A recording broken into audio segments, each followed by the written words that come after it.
So men's కి BP, diabetes, heart attack ఇలాంటి problems ఉంటాయి కదా, మెయిన్ గా హెల్త్ ప్రాబ్లమ్స్ ఇంకేమైనా ఉంటాయా? So basic iron deficiency, vitamin D, B12.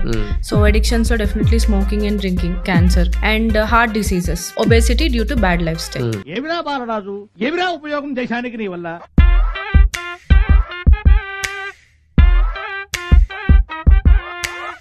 జనరల్గా చాలా మటుకు హెల్త్ ఈ రిలేటెడ్ టిప్స్ చాలా మటుకు మా ఛానల్లో చెప్పాము. బట్ మీలాంటి ఎక్స్పర్ట్స్తోని ఇలా షేర్ చేపిస్తే ఇంకా చాలా బాగుంటుందని అనిపించింది. సో మెన్స్కి చాలా like BP, diabetes, heart attack ఇలాంటి ప్రాబ్లమ్స్ ఉంటాయి కదా హెల్త్ ఇష్యూస్లో. సో ఇవి కాకుండా ఇంకేమైనా మెన్స్కి మెయిన్గా హెల్త్ ప్రాబ్లమ్స్ ఇంకేమైనా ఉంటాయా? ఫస్ట్ డిసీజ్ కంటే ముందర డెఫిషియన్సీస్ వస్తాయి. సో మనం డెఫిషియన్సీస్ ని కరెక్ట్ చేస్తే ఆల్మోస్ట్ డిసీజ్ వరకు రాకుండా చేయొచ్చు. So basic iron deficiency, vitamin D, B12, చాలా మంది గుడ్ ఫ్యాట్ అనేది చాలా తక్కువ ఉంటుంది. సో ఇలాంటివి మనకి బేసిక్ బ్లడ్ వర్క్ తో తెలుస్తుంది. సో బేసిక్ డెఫిషియన్సీస్ ఒకటి కరెక్ట్ చేసుకోవాలి. అండ్ నెక్స్ట్ కామన్ గా మనం చూస్తే లైఫ్ స్టైల్ రిలేటెడ్ గా వచ్చేవి మనకి అడిక్షన్స్ ఒకటి అండ్ ఒబేసిటీ ఒకటి. సో అడిక్షన్స్ లో డెఫినెట్లీ స్మోకింగ్ అండ్ డ్రింకింగ్, వాటి వల్ల వచ్చే డిసీజెస్ మనకు అందరికీ తెలుసు. At the end cancer and heart diseases, దీంతో పాటు obesity due to bad life style. So ఇవి మనం మెన్ లో కామన్ గా చూసేవి. సో చాలా మంది మెన్ కి మెయిన్ గా ఉండేది స్ట్రెస్. సో స్ట్రెస్ తో స్టార్ట్ అయ్యేదే అడిక్షన్స్. సో ఇందులో వాళ్ళకి తెలియకుండా peer pressure, friends or colleagues తో వాళ్ళతో జెల్ అవ్వాలి అని చెప్పి చాలా వరకు స్మోకింగ్ అండ్ డ్రింకింగ్ అనేది అలవాటు చేసుకుంటారు. ఈ స్మోకింగ్ అండ్ డ్రింకింగ్ వల్ల బాడీలో చాలా వరకు ఫ్రీ రాడికల్స్ అనేవి జనరేట్ అవుతాయి. దీనివల్ల బాడీ ఒక ఇన్ఫ్లేమ్డ్ స్టేట్ లో ఉండి వాళ్ళకి హార్ట్ లో బ్లడ్ వెసల్స్ బ్లాక్ అయిపోవడం, దానివల్ల ఫర్దర్ గా మనకి హార్ట్ డిసీజెస్, హార్ట్ అటాక్స్ అనేవి అందుకే ఎక్కువగా చూస్తున్నాం యంగ్ ఏజెస్ లో. దీనికి ఫర్దర్ గా కాంట్రిబ్యూట్ చేసేది ఏంటి అని అంటే వాళ్ళకి అస్సలు మూమెంట్ లేకపోవడం. 9 to 5 జాబ్స్, అసలు డెస్క్ నుంచి కదిలే పని లేకుండా కూర్చునే ఉంటున్నారు. సో BMIకి మించిన వెయిట్ ఉండడం, ఎక్సెస్ ఫ్యాట్ ఉండడం, ఇవన్నీ యాడ్ అయ్యి ఈ హార్ట్ లో బ్లడ్ వెసల్స్ బ్లాక్ అయిపోవడం వల్ల చాలా యంగ్ ఏజెస్ లో మనం హార్ట్ అటాక్స్ అనేవి చూస్తున్నాం. కరెక్ట్.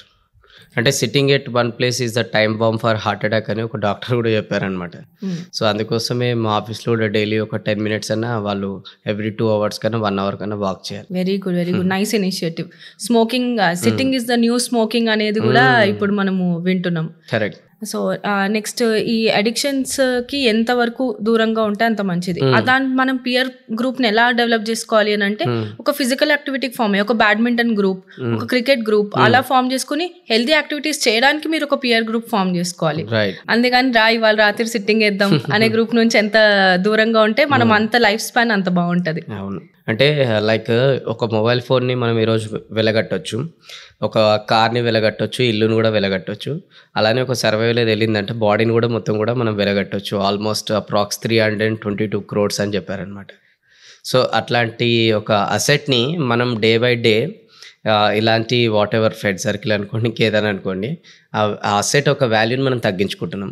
అండ్ భగవంతుడు ఒక ఎక్స్పైరీ డేట్ ఇస్తే దాన్ని కూడా ముందర జరుపుకుంటున్నాం. డెఫినెట్లీ చేతులారా చేసుకుంటున్నట్టు అవుతుంది. అంతే. అంత మంచి గిఫ్టెడ్ లైఫ్, ఉన్నది ఒకటే లైఫ్ అని చెప్పి అన్వాంటెడ్ హ్యాబిట్స్ అన్ని అలవాటు, ఉన్నది ఒకటే లైఫ్ లో అచీవ్ చేయడానికి చాలా ఉన్నాయి. కరెక్ట్. సో అలాంటి వాటి మీద ఫోకస్ చేస్తే డెఫినెట్లీ లైఫ్ లో గ్రోత్ ఉంటుంది. హెల్త్ వైజ్ కూడా నెక్స్ట్ జనరేషన్ కి కూడా మనం బెటర్ ఎగ్జాంపుల్ లా లీడ్ చేయగలుగుతాం. కరెక్ట్.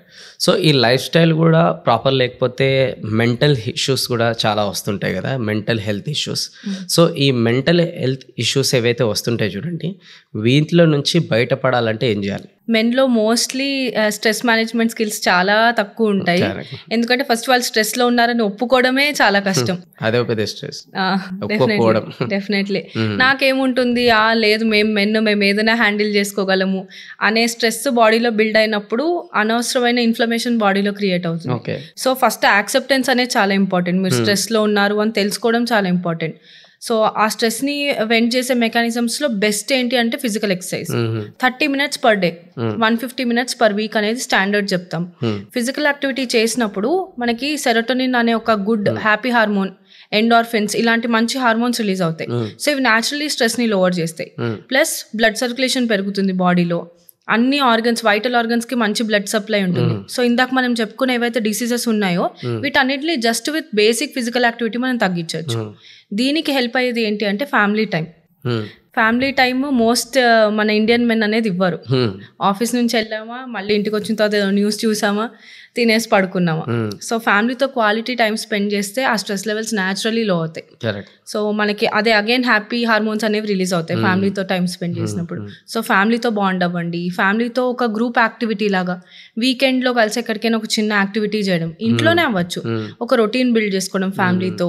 మీకు ఏదైనా ఫస్ట్ ఏదైనా డిఫికల్టీ వస్తే మీ పార్ట్నర్తో డిస్కస్ చేయడం చాలా important. So treat your wife like your partner. So తను మీ రెస్పాన్సిబిలిటీ అనే దానికంటే కూడా ఇద్దరిది షేర్డ్ రెస్పాన్సిబిలిటీ తీసుకున్నప్పుడు స్ట్రెస్ కూడా బ్యాలెన్స్ అవుతుంది. సో తనకు కూడా ఇంట్లో ఫైనాన్సెస్ ఎలా అవుతున్నాయి, తనకి ఒక సెన్స్ ఆఫ్ రెస్పాన్సిబిలిటీ డెవలప్ అవుతుంది, ఈ స్ట్రెస్ లోడింగ్ అనేది ఈక్వల్ అవుతుంది. ఇలాగా ఆ మెంటల్ హెల్త్ అనేది డెఫినెట్లీ మనము సేవ్ చేసుకోవచ్చు. సూపర్.